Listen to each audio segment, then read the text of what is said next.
హాదీరామ్ బావాజీ చరిత్ర పుస్తకం మరియు సంత్ సేవాలాల్ మహారాజ్ యొక్క పుస్తకం రెండు పుస్తక ఆవిష్కరణ సభకు సభాధ్యక్షత వహిస్తున్నటువంటి మిత్రుడు మాజీ ఎమ్మెల్సీ జూపూడి ప్రభాకర్ రావు గారికి మరియు వేదిక మీద ఉన్నటువంటి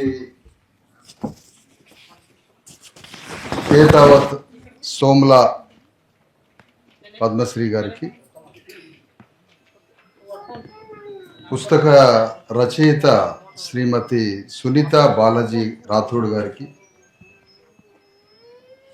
మరియు బాలాజీ గారికి,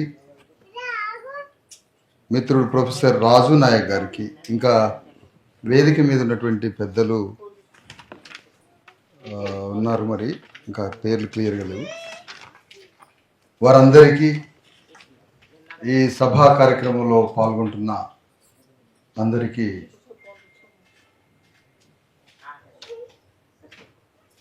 నమస్తే. జై భారత రాజ్యాంగాన్ని తెలియజేస్తూ చాలా భిన్నమైన మీటింగ్ ఇది. అసలు ఎంత భిన్నమైన మీటింగ్ అంటే, ఇక్కడ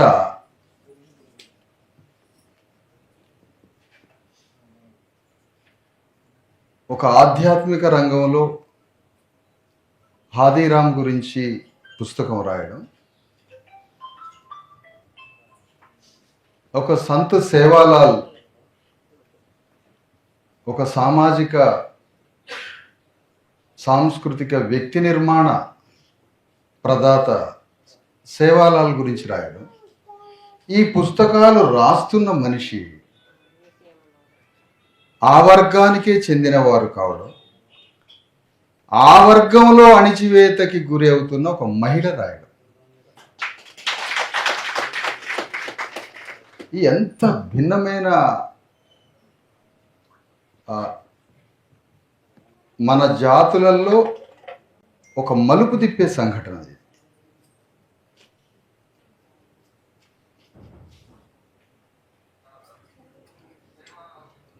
సంత్ సేవాలాల్ మహారాజ్ ఎవరితను?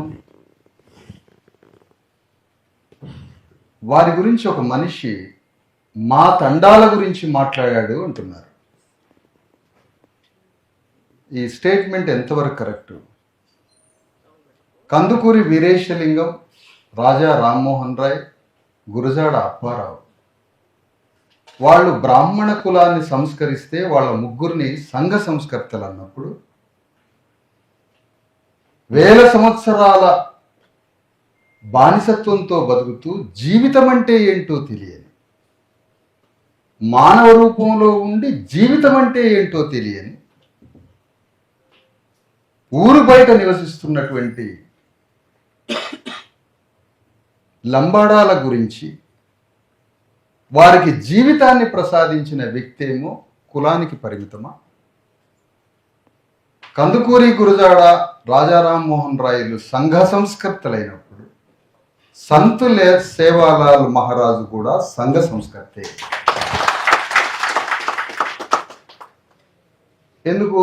లంబాడీల సేవతో సంఘంలో ఉన్న అన్ని వర్గాలు బ్రతుకుతున్నప్పుడు సంత్ సేవాలాల్ యొక్క ఒక లంబాడీ జాతి ద్వారా సంఘమంతా బ్రతుకుతున్నప్పుడు ఆ జాతికి వ్యక్తి నిర్మాణాన్ని ప్రసాదించడం కూడా సంఘాన్ని సంస్కరించడం. కాబట్టి ఆయన్ని లంబాడీ జాతికే పరిమితం చేయకూడదు. సంత్ సేవాలాల్ ఏమిచ్చాడు? ప్రభుత్వం నుంచి జీవో తీసుకొచ్చి ఇచ్చాడా, లేకపోతే ఎకరం భూమిని ఇచ్చాడా? అంటే ఎకరం భూమిని ఇవ్వలేదు, ప్రభుత్వం నుంచి జీవో తీసుకురాలే. సంత్ సేవాలాల్ మహారాజ్ జీవితాన్ని ప్రసాదించాడు లంబాడీలకి. జీవితాన్ని కూడా ప్రసాదించవచ్చా? అవును. జీవితం అంటే ఏంటో తెలియని వారికి జీవితం అనేది ఒకటి ఉందని చెప్పడం. బానిస తనని తను ప్రేమించుకోడు, యజమాన్ని మాత్రమే ప్రేమిస్తాడు. ఎందుకు అంటే తను అనేవాడు తనలో ఉన్నాడన్న సంగతి తనకి తెలిస్తేగా. ప్రతి క్షణం యజమాని సంతోషం కోరుకుంటాడు.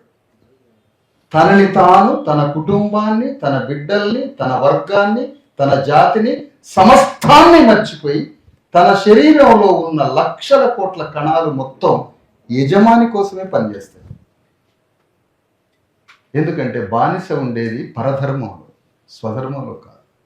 ఇక బానిసకి జీవితం ఎట్లా తెలుస్తుంది? జీవితాన్ని ప్రేమించడం ఎట్లా తెలుస్తుంది? దేశ దిమ్మరులైపోయి బతుకుతున్న ప్రజల్ని చూసి అనేక రంగాల్లో నుంచి వ్యక్తులు పుడతారు తమ దుఃఖాన్ని నిర్మూలించడానికి. అది బుద్ధుడు మార్గంలో కొందరు పుట్టొచ్చు, అంబేద్కర్ మార్గంలో కొందరు పుట్టొచ్చు, ఆధ్యాత్మిక మార్గంలో కొందరు పుట్టొచ్చు, మార్క్స్ లెనిన్ స్టాలిన్ లాగా కొందరు పుట్టొచ్చు. వీళ్ళందరూ దుఃఖ నిర్మూలన కోసం. లంబాడీలలో కూడా ఉన్న దుఃఖాన్ని నిర్మూలించడానికి జీవితం తెలియదు కదా వీళ్ళకి. పాపం జీవితం అంటూ ఒకటి ఉన్నది కదా, దాన్ని స్థిరత్వంగా మార్చడం ఎట్లా, స్థిరమైన ఆలోచనలోకి తీసుకురావడం ఎట్లా, తనని తాను ప్రేమించుకోవడం ఎట్లా. తనని తాను ప్రేమించుకోవడం తెలియదు. శూద్రుడికి తనని తాను ప్రేమించుకోవడం తెలిస్తే యజమానిని అంతం చేస్తాడు. యజమానిని అంతం చేయకుండా యజమానికి ప్రాణం పోయాలి అంటే, యజమాని సింహాసనం మీద కూర్చోవాలంటే, యజమాని సుఖ సంతోషాలతో బతకాలంటే, యజమాని చల్లగా బతకాలంటే శూద్రుడు తనని తాను ప్రేమించుకోవద్దు.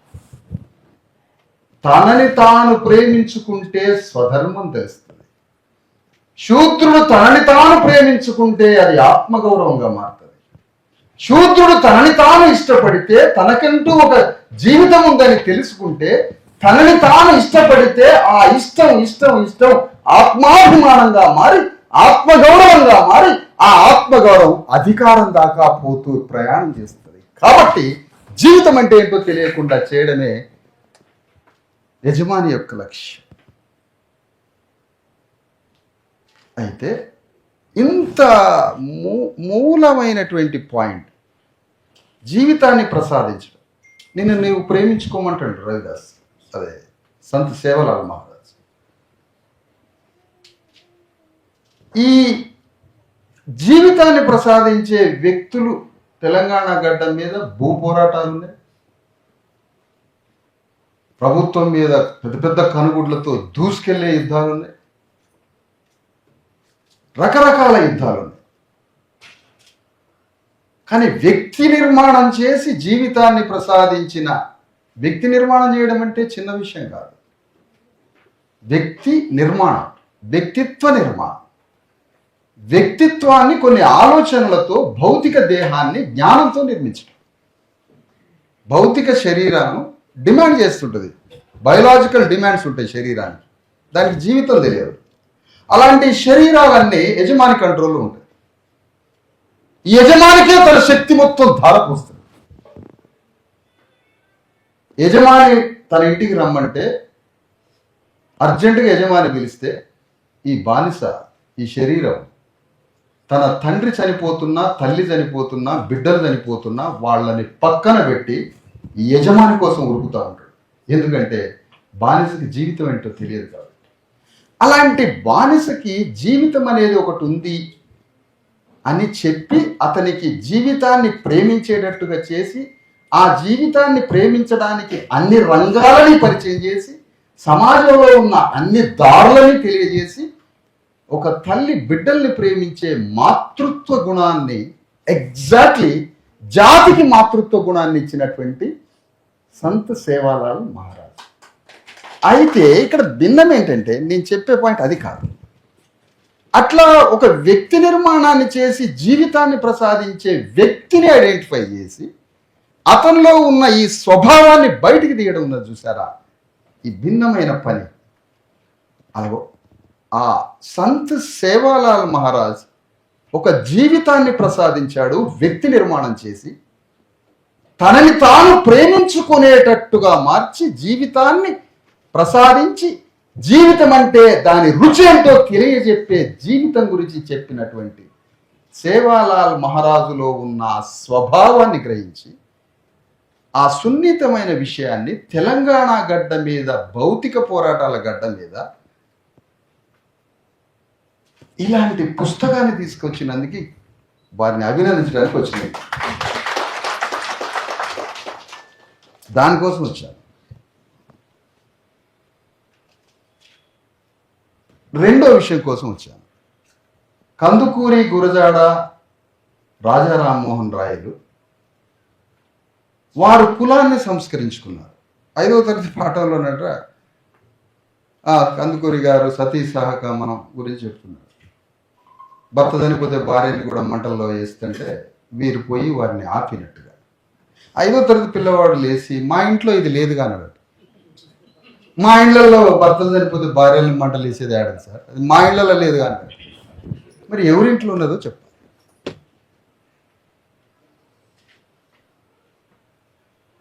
వారి కులాన్ని సంస్కరించుకున్న ముగ్గురిని తీసుకొచ్చి నిర్బంధ విద్యలాగా ముగ్గురిని మన మీద నిర్బంధంగా రుద్దారు. సంత్ సేవాలాల్ మహారాజుని కూడా ప్రజాస్వామ్యంగా సమాజం మీద మేము రుద్దుతాం. నువ్వు నిర్బంధంగా రుద్దినావు, నువ్వు ప్రజాస్వామ్యం. ఎందుకు? బాడీలో నర్వ్ సిస్టము, రక్త ప్రవాహ శ్రేణులన్నీ ఎట్లా ఉంటాయో సమాజానికి కూడా శ్రేణులు అంతే ఉంటాయి. ఏ ఒక్క వర్గం సమాజంలో పని చేయకపోయినా సమాజం చచ్చిపోతుంది. శరీరంలో కూడా ఏ పార్ట్ కిల్లైనా శరీరం చచ్చిపోతుంది. లంబాడి అనే ఒక వర్గం దాని సేవ ద్వారా, అనేక రూపాల సేవ ద్వారా సమాజం బతికినప్పుడు ఆ జాతిని మరింత బలంగా మార్చడానికి పోవడం కూడా సమాజాన్ని బతికించడం. కాబట్టి సంత్ సేవాలాల్ మహారాజ్ కందుకూరి, గురజాడ, రాజా రామ్మోహన్ రాయల కన్నా కోట్ల రెట్లు గొప్పోడు. ఎందుకంటే ఈయన బాధిత వర్గం యొక్క ప్రతినిధి. జీవితం అంటే ఏంటో తెలియని వ్యక్తికి జీవితాన్ని ఇచ్చినటువంటి వ్యక్తి. అలాంటి సంత్ సేవాలాల్ మహారాజ్ ఏంటి మహారాజులు? ఎవరి మహారాజులు? జాతిని సంస్కరించడానికి. ఇంకా నయం, సంత్ సేవాలాల్ మహారాజు ఆ తుంగభద్ర నది ఒడ్డు దాటిన తర్వాత కర్నూలు అవతల అనంతపురం, గుత్యా ప్రాంతంలో మా తెలంగాణోడు కాదని ఆయన్ని మర్చిపోలే మీరు కేసీఆర్ మాటలతో. ఒక్కొక్కడిని అక్కడున్న గుర్రంజాషువా మనల్ని విముక్తి చేస్తే, గుర్రంజాషువా వినుకొండ గుంటూరు అయింది, మా ఆయన మనోడు కాదు అంటే నీ పక్క ఊర్లో ఉన్న నీ సోదరుని, నీ పక్క గ్రామంలో ఉన్న నీ రక్త బంధువులని, నీ పక్క గ్రామంలో ఉన్న నీ శ్రామిక వర్గాన్ని నీకు శత్రువుగా చూపించడం, నీ ఊర్లో ఉన్న దొరని భగవంతుడిగా చూపించడం. వాహ్, ఏం కేసీఆర్! వాహ్ వాహ్! నీ ఊర్లో ఉన్న భూస్వామ్య ధోరణి, నీ గ్రామ రక్త మాంసాలు పీల్చిన యుగయుగాలుగా రక్తాన్ని పీల్చినటువంటి గడి దొర నీకు భగవంతుడు. నీ పక్క గ్రామంలో ఉన్న, ఆంధ్రాలో ఉన్న నీ శ్రామిక వర్గం నీ శత్రు. విలువలు సృష్టించేవాడే విజేత. కేసీఆర్ విలువలు సృష్టించాడు, దాన్ని ధ్వంసం చేయడానికి తిరుగుతున్నాడు ఆయన. నా ప్రజల అధికారాలు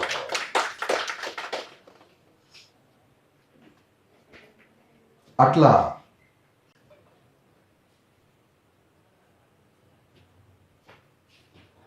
సంత్ రవిదాస్ గంగా నదిలో మునిగితే పుణ్యం రాదు, గంగా నదిలో మునిగితే దేవుడు దర్శనానికి రాడు.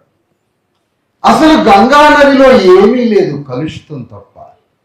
దేవుడున్నది నీ హృదయంలో అని గంగా నది నుంచి దేవుణ్ణి మాయం చేసిన వాడు సంత్ రవిదాస్ మహారాజ్. ఆ సంత్ రవిదాస్ మహారాజ్ దేవుణ్ణే మాయం చేయలే, దేవుడికి మానవుడికి మధ్య ఉన్న పురోహితుడు కూడా మాయం చేశాడు. అలాంటి సంత్ రవిదాస్ ఆధ్యాత్మిక ప్రపంచంలో మా వర్గాల వాటా ఎంత అని 15వ శతాబ్దంలో యుద్ధం చేశాడు. ఆ సంత్ రవిదాస్ అనే చెప్పులు కుట్టుకునే చర్మకారుడి దగ్గర సంకల్పం తీసుకున్నవాడే గురునానక్.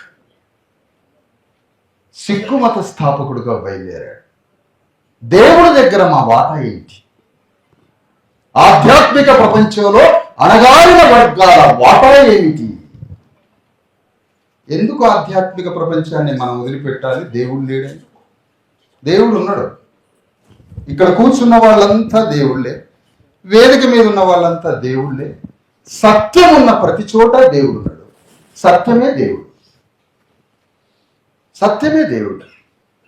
అలాంటి సంత్ రవిదాస్ ఆధ్యాత్మిక ప్రపంచంలో మా భాగస్వామ్యమంతా అని సింహంలాగా గర్జించి అతని ప్రబోధనలు చూసి ఆధ్యాత్మిక ప్రపంచంలో మన వర్గాలకి స్థానం. ఆయన ఆలోచన ఆది గ్రంథు గురునానక్ దగ్గర సిక్కు మతాన్ని స్థాపించిన దాంట్లో 30% వాటా ఆ పుస్తకంలో. అలాంటి సంత్ రవిదాస్ మహారాజ్ యొక్క ఆలోచనని సంత్ కబీర్ దాస్ తీసుకున్నాడు ఆలోచన. ఆయన కూడా పురోహితుడిని మాయం చేసాడు, గంగా నదిలో దేవుడు లేడని చెప్పాడు, ఆధ్యాత్మిక ప్రపంచంలో మనవాటా మాట్లాడాడు. అంతిమంగా 6 లక్షల గ్రామాల మీద నియంత్రణ ఉన్న పురోహితుడిని మాయం చేసి ఈ గ్రామాలు శూద్రులే అని చెప్పుకుంటూ తిరిగిన కబీర్ యొక్క ఆలోచనతో శివాజీ మహారాజ్ పుట్టుకొచ్చాడు. ఎందుకు ఈ మాట చెప్పానంటే, హాదీరామ్ అనే వ్యక్తి గురించి ఎంత భిన్నమైన పుస్తకాలు తీసుకొచ్చారు మేడం గారు. ఇట్లాంటి డిఫరెంట్ 2 భిన్న ధ్రువాలు ఉన్న మనస్తత్వమే అరుదు. ఒక ధ్రువమే లేదు మనకి. అసలు ధ్రువం అంటే ఏంటో తెలియదు మనకి. మానవ జీవితానికి ధ్రువం ఉంటుంది. బ్రాహ్మణుడికి స్పష్టమైన ధ్రువం ఉంటుంది, అగ్రకులాలకి పర్ఫెక్ట్ యాంగిల్ ఉంటుంది ధ్రువం. మానవ జీవితానికి కూడా ఒక ధ్రువం ఉంటుందా సార్? ఉంటుంది. ధ్రువం అంటే ధర్మం. ఆ ధర్మంలో నుంచి పోతేనే నీకు విముక్తి, అదే నీ ధ్రువం. కానీ నీ ధ్రువాన్నే మార్చేస్తే నీవు చచ్చిపోతావు, ఎదుటి వాళ్ళని బతికిస్తావు. యాంటీ ధ్రువం నేర్పుతుంది బ్రాహ్మణిజం మనకి. యాంటీ ధ్రువం. ధ్రువం నీకు కావలసిన జీవితం వైపు నిన్ను పోలేదు. అలాంటి ఆధ్యాత్మిక ప్రపంచం గురించి సంత్ రవిదాస్, సంత్ కబీర్ దాస్, తుకారాం, శివాజీ మహారాజ్, శివాజీ యొక్క యుద్ధం నుంచి జ్యోతిరావు ఫూలే, జ్యోతిరావు ఫూలే యుద్ధం నుంచి సావిత్రిబాయి ఫూలే, వాళ్ళ యుద్ధం నుంచి సాహు మహారాజ్, వాళ్ళ యుద్ధం నుంచి డాక్టర్ అంబేద్కర్. ఎందుకు చెప్తున్నా ఈ లైన్ అంటే, ఇదేనా హాదీరామ్ చెప్పింది ఆధ్యాత్మిక ప్రపంచంలో మా వాటా? లేకపోతే దేవుడి దగ్గర బానిస హాదీరామ్? దేవుడి ఆరాధనలో బానిస అని భక్తుడు ప్రకటించుకోవడం కూడా గొప్పే. నీకు బానిసనయ్యా, నీకు దాసుడినయ్యా అంటాడు దేవుడు భక్తుడు. అంటే అది ప్రైడ్ అని చెప్పుకోవడం. ఇప్పుడు హాదీరామ్ ఆధ్యాత్మిక ప్రపంచంలో తన సామాజిక వర్గాలని, తనని దేవుడి దగ్గరికి తనని దగ్గర చేయడానికి తనని తన వర్గం యొక్క వాటా అడుగుతున్నాడా? బానిసగా నీ మెర్సీ కావాలని, కరుణ కావాలని అడుగుతున్నాడా హాదీరామ్? ఒకవేళ హాదీరామే ఆధ్యాత్మిక ప్రపంచంలో దేవుడి దగ్గర నాకు, నా వర్గానికి, సమస్త పీడిత లోకానికి దేవుడి దగ్గర మా వాటా చెప్పకుండా ఆధ్యాత్మిక ప్రపంచానికి ఒక్కరే యజమాని ఉండాలి, మేమంతా బానిసలమే అని హాదీరామ్ చెబితే మనం బానిసలమవుతాం. ఎందుకు అంటే సాంస్కృతిక ధర్మానికి తగ్గట్టే మనిషి సామాజిక ధర్మాన్ని కలిగి ఉంటాడు. సామాజిక సాంస్కృతిక ధర్మం కలిగి ఉన్నట్టే దానికి తగ్గ రాజకీయ ధర్మాన్ని ఎంచుకుంటాడు మనిషి. ఎంఐఎంలో ఉన్న ఒక ముస్లిం తనకి ఏ ధర్మాన్ని నేర్పుతుందో సాంస్కృతికంగా దానికి తగ్గ రాజకీయ ధర్మమే ఎంచుకున్నాడు ఎంఐఎం పార్టీ. మనకి సాంస్కృతిక ధర్మము, సామాజిక ధర్మము అన్నీ అగ్రవర్ణాల ధర్మాలే. కాబట్టి నీ రాజకీయ ధర్మం కూడా అగ్రవర్ణాల ధర్మమే. నీ ధర్మం ఏది నాన్న? నీ ధర్మం ఏది? సాంస్కృతిక ఆధ్యాత్మిక బంధనాలతో గ్రామంలో నువ్వు ఉంటావు. ఆధ్యాత్మిక అంటే సాంస్కృతిక అని. సంస్కృతి మతం ద్వారా మనిషికి ఇచ్చి వ్యక్తి నిర్మాణం చేస్తుంది. చాలా కీలకమైన విషయం. అన్ని అభినందనలే ఉండవు. సాంస్కృతిక వ్యక్తిత్వ నిర్మాణం మతం నుంచి వస్తుంది. ఆ మతం గ్రామంలో కొద్ది మందే యజమానులుగా ఉంటారు. ఆ మతానికి యజమానులుగా. మతానికి కూడా యజమాని ఉంటాడా సార్? మతానికి కూడా యజమాని ఉంటాడా సార్? అందరం ఒకటే కదా సార్ గుడిలో అంటే. నిన్న నాగర్ కర్నూలు జిల్లాలో గుడిమెట్లు గడిగి గుడిలో బట్ట ఉతికినటువంటి చాకలి వాళ్ళు దర్శనం కోసం నాగర్ కర్నూలు కొమెర గ్రామంలోకి దర్శనం కోసం పోతే చాకలి లంజం ఉండల్లారా, మీరు లోపలికి వచ్చి దేవుణ్ణి దర్శించుకుంటారా అని 4 చాకల్ని ఒక మాదిగ వ్యక్తిని 3 గంటల ఆ ఊరు రెడ్లు చండ్రకొండ పెట్టి కర్రలు తీసుకొని కొట్టారు. ఒక 2 నెలల పాపం తీసుకొచ్చి కాళ్ళ మీద పెట్టి మాకు మననే పాప పుట్టిందయ్యా, మమ్మల్ని కొట్టబాకండి అయ్యా అని భార్యాభర్తలు అడిగితే కాలుతో పాపని తొక్కి పాపని చంపేశాడు. ఇలాంటి టెర్రరిస్ట్ పాకిస్తాన్లో ఉన్నాడా? ఇలాంటి టెర్రరిస్ట్ ఆఫ్ఘనిస్తాన్లో ఉన్నాడా? ఇంత ఘోరమైన టెర్రరిస్ట్ శ్రీలంకలో ఉన్నాడా? కానీ నాగర్ కర్నూలులో ఉన్నాడు. బహుశా రేవంత్ రెడ్డికి బంధువు అయి ఉంటాడు. బలం ఎక్కడి నుంచి వస్తుంది? తనకి ఆత్మబలం. అందుకనే ఆధ్యాత్మిక ప్రపంచంలో వాటా ఎంత? హదీరామ్ బాబా, నేను పుస్తకం చదివే టైం లేదమ్మా, కానీ బొమ్మ చూసే టైం వచ్చింది నాకు. ఈ బొమ్మ తప్పు అని నేను అనను, కానీ నాకు ఆదిరామ్ బాబాజీ నిలబడి ఉండి వెంకటేశ్వర స్వామి దండం పెడితే బాబాజీకి ఆదిరామ్కి ఎట్లా ఉంటుందని కలలు కంటున్నా.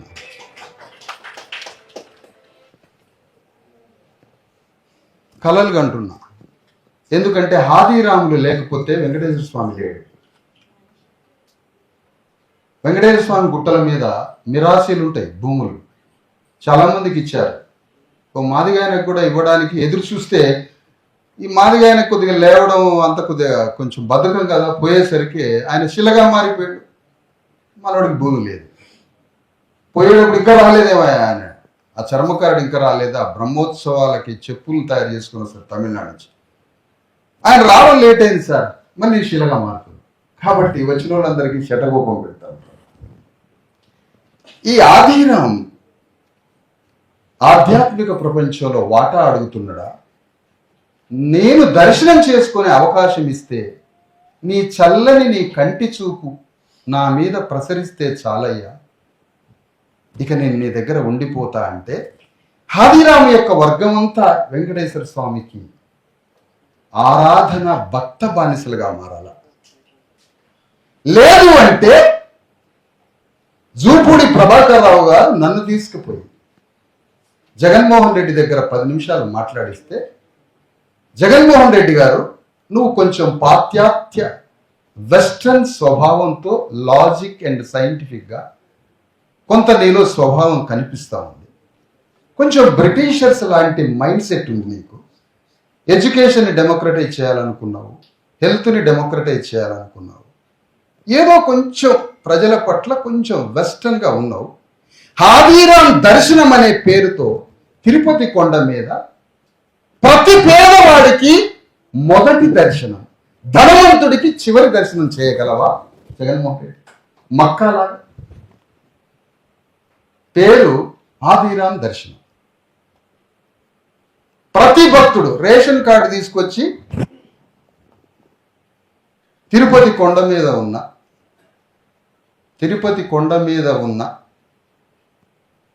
తిరుపతి దేవస్థానం చైర్మన్ దగ్గర నాకేమీ లేదయ్యా అని ఒక రేషన్ కార్డు తీసుకొచ్చి జీరో, నాకేమీ లేదు అని సర్టిఫికేట్ తీసుకొస్తే వెంకటేశ్వర స్వామి దగ్గర ఫస్ట్ దర్శనం అతనికి. అయ్యా నేను 1000 కోట్లకు సంబంధించిన, లక్షల కోట్లకు సంబంధించిన అంబానీ అంటే నీకు ఇప్పట్లో దర్శనం లేదు, దాదాపు 5 సంవత్సరాలు పడుతుంది వయసు, నువ్వు తర్వాత రావాలి. ఎందుకంటే నడిచేది ఆదిరామ్ ప్రోగ్రాం అని తిరుపతి కొండని డెమోక్రటైజ్ చేసి కటిక పేదవాడికి ముందు దర్శనం. ఇంకా దర్శనాల్లో రకాలు ఉంటాయట. మక్కాలో అదేమి లేదు, ఒకటే దర్శనం. మక్కా లాంటి దర్శనాన్ని వెంకటేశ్వర స్వామి దగ్గర ఏర్పాటు చేయడానికి హాదీరామ్ అనే ఒక పథకం పెట్టి జగన్మోహన్ రెడ్డిని నేను రాను, జూపుడి గారే కన్విన్స్ చేసి ఈ సభలో పాల్గొన్న నేరానికి రుణం చెల్లించుకోవాలంటుంది. హాదీరామ్ని ఇష్టపడితే అసలు హాదీరామ్ అనే వ్యక్తి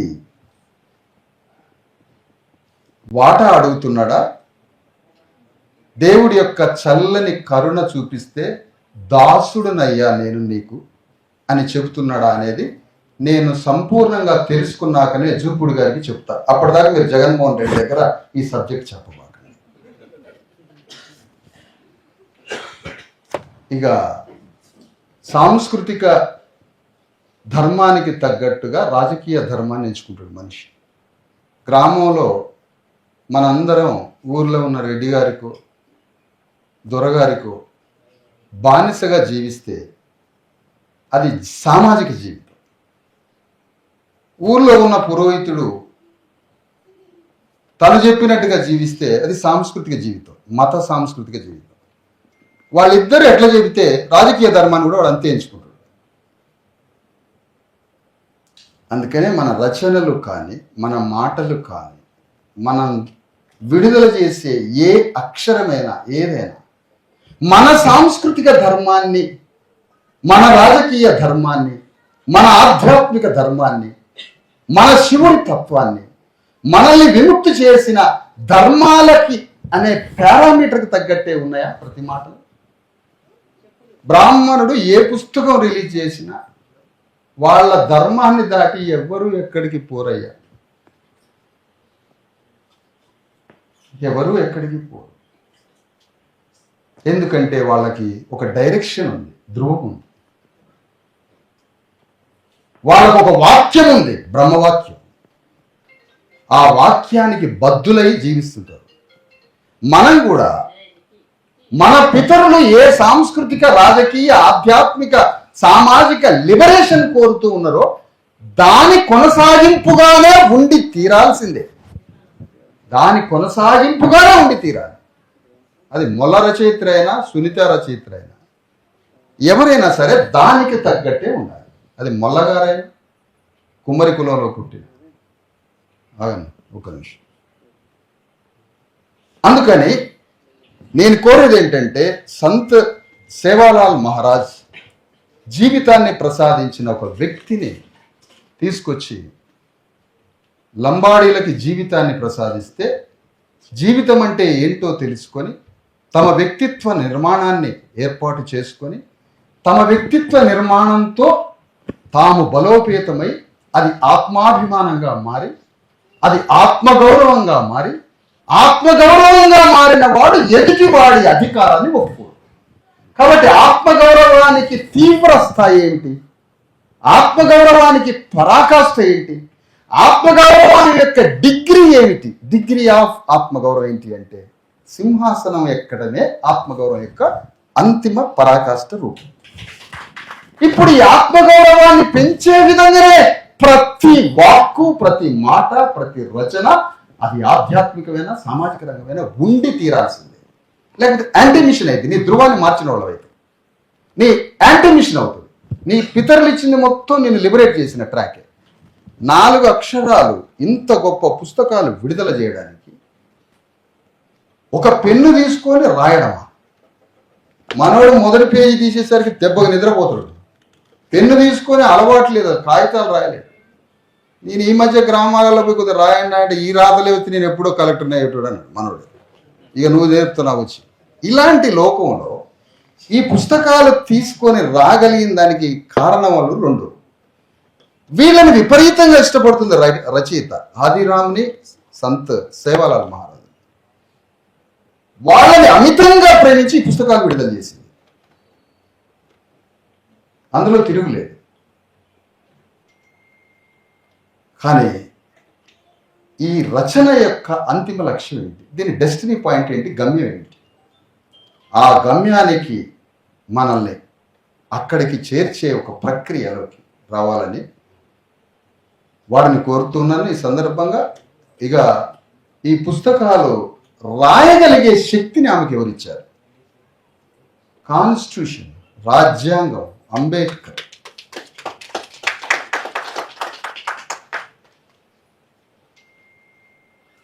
అంబేద్కర్ లేకపోతే మీరు పుస్తకాలు రాయరు. అంబేద్కర్ రాయకపోతే ఈ పుస్తకాలు రాయరు. లేకపోతే ఆ సురేందర్ రెడ్డి లాంటి దొర దగ్గర ఆ చుట్టుపక్కల అటే బతకాల తిరుమలపాలెం మండల దొరల కింద. సురేందర్ రెడ్డి చేతిలో ఉన్న లక్షల ఎకరాల భూమి, లక్షల మంది ప్రజలు, వేల గ్రామాలని బద్దలు కొట్టి డెమోక్రటైజ్ చేసి అక్కడి నుంచి మానవుడికి చదువు నేర్పిన అంబేద్కర్ వల్ల ఇగో ఈ మేడం గారు చదువుకున్నారు. సురేందర్ రెడ్డి గారికి పురోహితుడు విలువనిచ్చాడు, భూమి నీ దగ్గరే ఉండాలి. సురేందర్ రెడ్డి గారు మన భూమి వారి దగ్గర పెట్టుకున్నారు. వారి నాన్నగారిని, తాతగారిని అందరినీ బానిసలుగా మార్చుకున్నారు.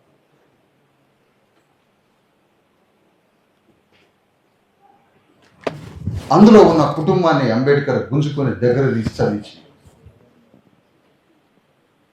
అందుకని అంబేద్కర్ ఒక గర్భసంచిలో నుంచి మనం విడుదలయ్యాం కాబట్టి, రాజ్యాంగ గర్భసంచి నుంచి మనం పుట్టాం కాబట్టి రాజ్యాంగ వాక్యాన్ని కొనసాగించటమే మన ధ్రువము, మన ధర్మము. రాజ్యాంగ వాక్యాన్ని కంటిన్యూ చేయడంలో అదే పారామీటర్గా జీవించాలని కోరుతూ ఈ రెండు పుస్తకాలు మరింత చర్చను లేవదీసి లోపలికి మన మహనీయుల యొక్క మార్గంలో ప్రయాణించే మార్గంలోకి మనం మిళితమై అదే మార్గంలో పోవాలని కోరుతూ, ఏది ఏమైనప్పటికీ ఇంత పెద్ద కాంట్రిబ్యూషన్ తెలంగాణ రాష్ట్రంలో ఒక బాధిత వర్గాల్లో నుంచి ఒక మహిళ బయటికి వచ్చి ఇలాంటి పుస్తకాలు విడుదల చేయడం గ్రేట్ గ్రేట్ గ్రేట్. ఇంకొక స్పెషల్ డ్యూటీ వారి మీద ఒకటి వేస్తున్నాం. అదేంటంటే డాక్టర్ అంబేద్కర్కి మాదిగల్ని దూరం చేశారు. ఎందుకంటే ఆర్య సమాజంలోకి మాదిగలిపోయారు, జగ్జీవన్ రామ్ దగ్గరికి మాదిగలిపోయారు, కానీ అంబేద్కర్ దగ్గరికి మాదిగలు రాలేదు. అగో మీ జగ్జీవన్ రామే అని చెప్పింది కాంగ్రెస్ పార్టీ. మీ వాడనే జగ్జీవన్ రామ్ అంటే అంబేద్కర్ లేకుండా పోయి జగ్జీవన్ రావు వచ్చేసిండు. జగ్జీవన్ రామ్ చర్మకారుడే కాదనట్లే, కానీ అంబేద్కర్ భారతదేశంలో ఉన్న మొట్టమొదట అందరినీ విముక్తి చేసిండు. 90% చర్మకారులను విముక్తి చేసిండు అంబేద్కర్.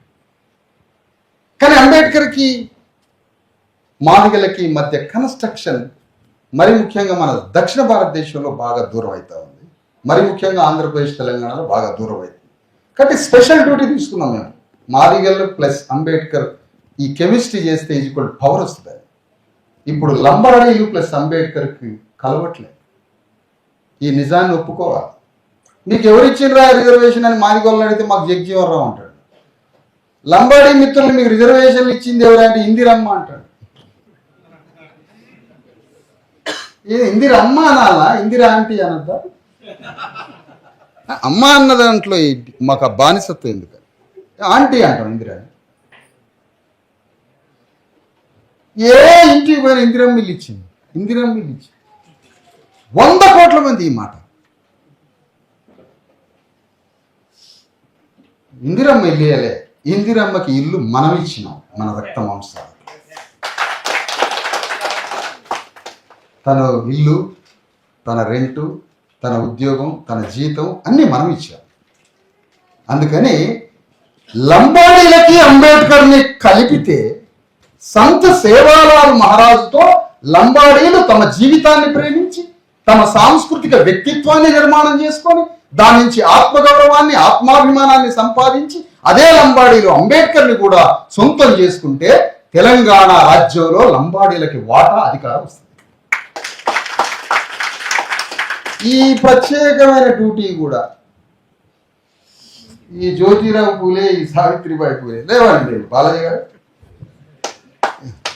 మీ ఇద్దరు లంబాడీలు అంబేద్కర్ ప్రత్యేక డ్యూటీ.